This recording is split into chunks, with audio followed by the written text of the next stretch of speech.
Well, hello, everybody. Welcome back to Backstage Bimbo TV. My name is Allison Rouse, your most notorious groupie and author of We've Got Tonight, The Life and Times of Notorious Groupie. Me. That's right. Welcome back, guys. It's nice to be back. I've taken a little break. Just needed to clear my head, spend some time with family and myself, and just not think about anything but coming into a new year. And happy 2022, everybody. It's great to see everybody who's still coming along with me on this journey. Hope everybody really, truly does have an amazing 2022. I really do think this year will be a more positive year than the past couple. So I wish nothing but love and positivity for everybody for this new year. Speaking of love and positivity, we are going to the House of Blues in Las Vegas for my Vegas years. And we are about to get funky because we are going to be doing a little George Clinton. Not doing, but we're gonna funk it up with George Clinton and the P-Funk All-Stars.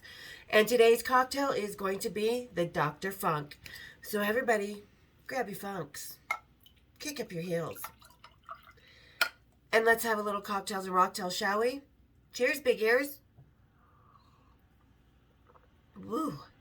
I'm used to having round things in my face, but not usually limes.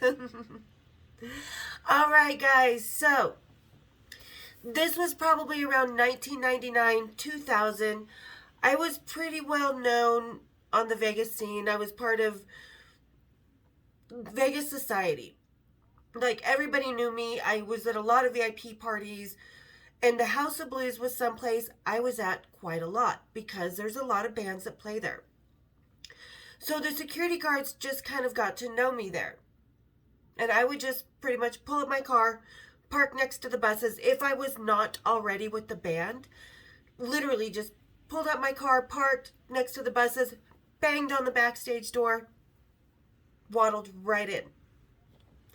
And that's kind of what I did today because I'd never seen George Clinton. And I was like, fuck it, why not? You know, I've never seen him. I would love to see George Clinton. It's at the House of Blues. Party on, Wayne. Party on, Garth. Let's go. So I rolled up a few joints because it's George Clinton, as you would do, you know. I figured I was going to meet him because, yeah, met a few people in my life. Might meet him too. So I pack up my joints, get in my car. I remember I had a drink, which I do not in any way, shape, or form condone drinking and driving, anything like that. But for some stupid reason, I already had a drink with me.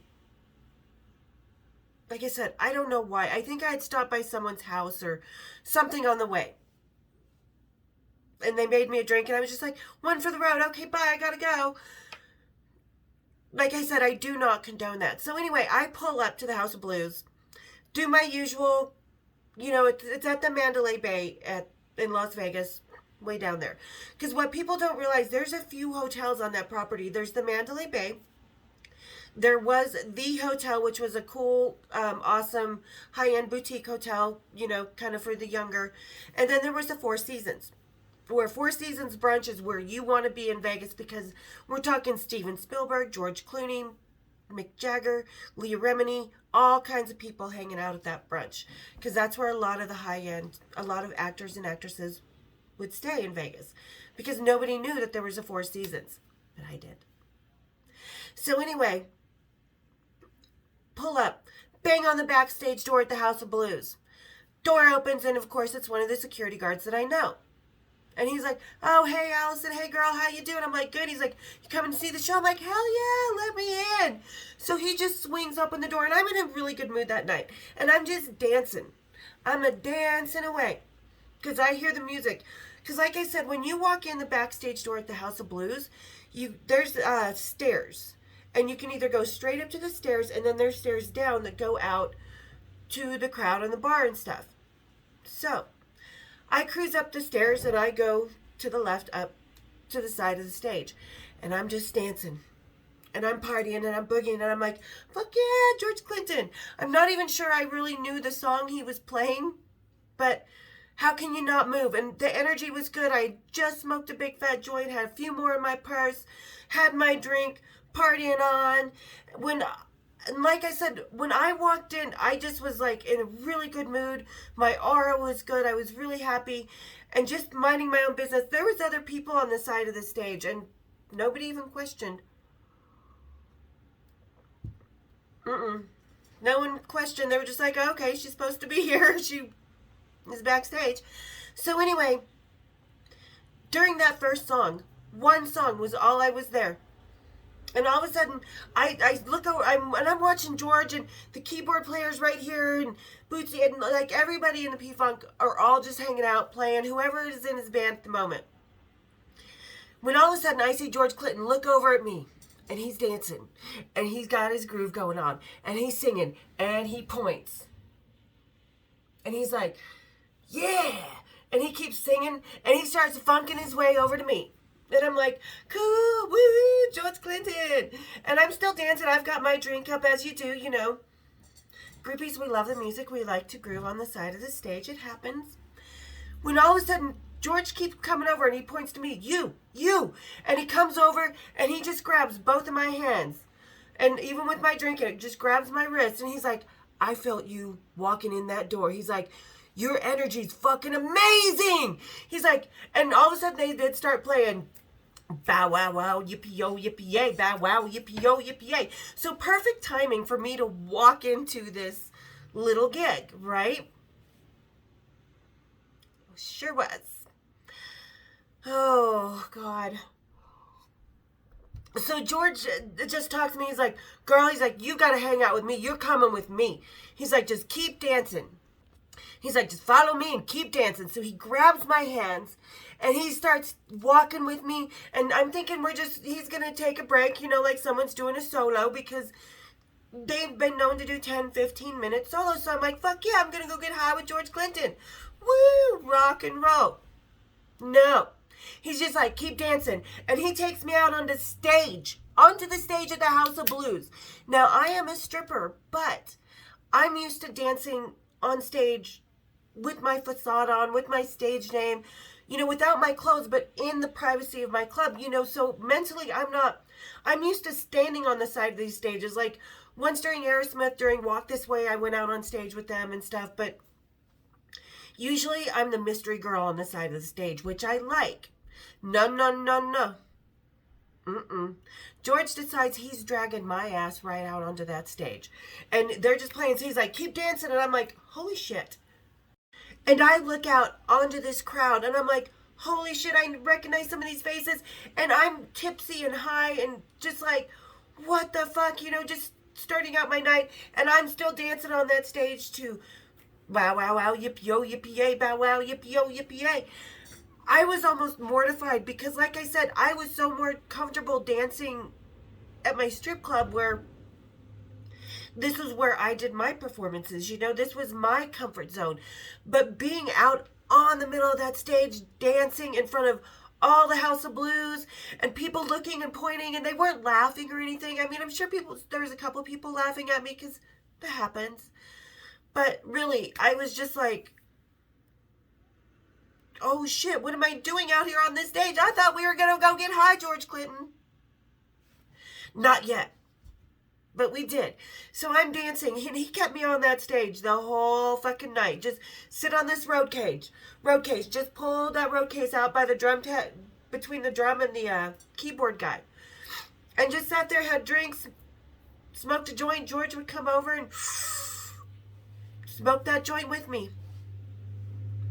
Just right there at the House of Blues. And at the time, weed, even if they found a seed in your car, it was 100% a felony in Las Vegas because problems with a previous Grateful Dead show in the 80s or something like that. Okay, sorry I keep stopping you guys. I had a hair in my nose and I couldn't find it. Anyway, so I was just like, all right, cool. So I just sort of sat on the road case and danced and sometimes would stand up if I knew the song really well. And, you know, kind of forgot, had a couple more drinks, almost fell off the road case. Like, just barely caught my heel. I was like, woo! But thank God, you know, being a stripper, that should happen. So you learn how to do it gracefully. But, so the show gets over, and we just go into the dressing room, which I'd been in before, you know, with Judas Priest, with Cypress Hill, a lot of other bands, and just sit down and start talking to George Clinton. I'm like, and I'm sitting here, even me at this point, with, you know, Jimmy Page and James Hetfield and Vinnie Paul and all these big rock stars and a couple big actors that I don't mention in the book, but we'll get to on here. So this is where I'm going to tell you guys to subscribe, because you want to hear who those actors are? Hit the notification, subscribe, be part of my channel. All right.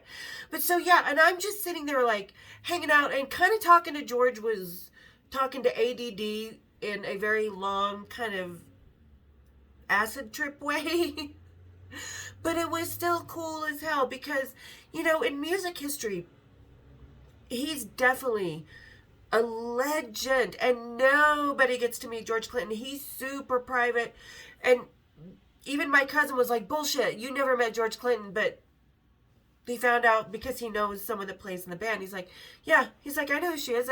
He's like, I saw her a few more times. You know, we hung out a few more times when I was just in Vegas.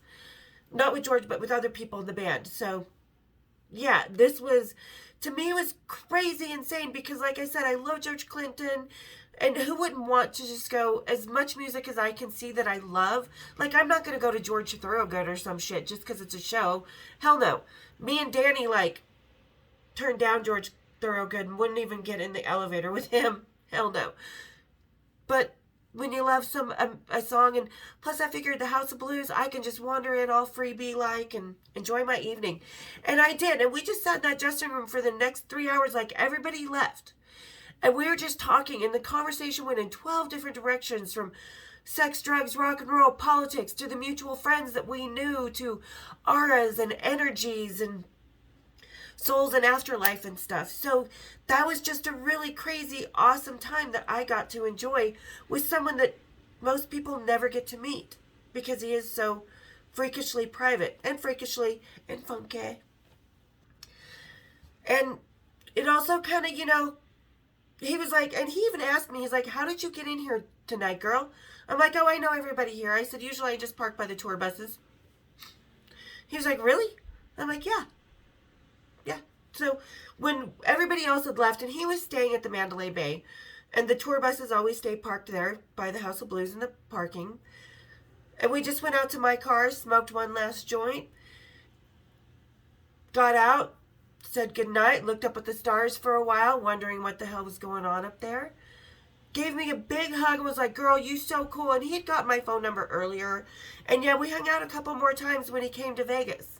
So I was really lucky. I got to hang out with George Clinton. Except he put me on that stage to dance in front of all those people. And Mama's shy. Really, believe it or not, I'm actually shy. So I kind of froze, but my hips knew what to do, so I sort of let them lead the way. And George loved my energy, and I loved his, and that was my awesome night hanging out with George Clinton in Las Vegas. Yeah. So again, everybody, thank you so much for everybody coming on this journey with me. For the now 50% that are not subscribed, come on, subscribe. Get me up to 1,000. That's what I want for 2022 by the end of March. If I get to 1,000 people by the end of, let's say, February. Because I think this is doable. If everybody kind of adds a friend, there we are. Let's get this to 1,000. Because once I get to 1,000, then I'll start doing giveaways with my merch and with the books and all kinds of other things. So hit that subscribe button for those of you that are just haunting me, hitting my bells. And join me. Really join me for Cocktails and Rocktails. All right. Thanks, guys. We'll see you on the flip side. Cheers, big ears.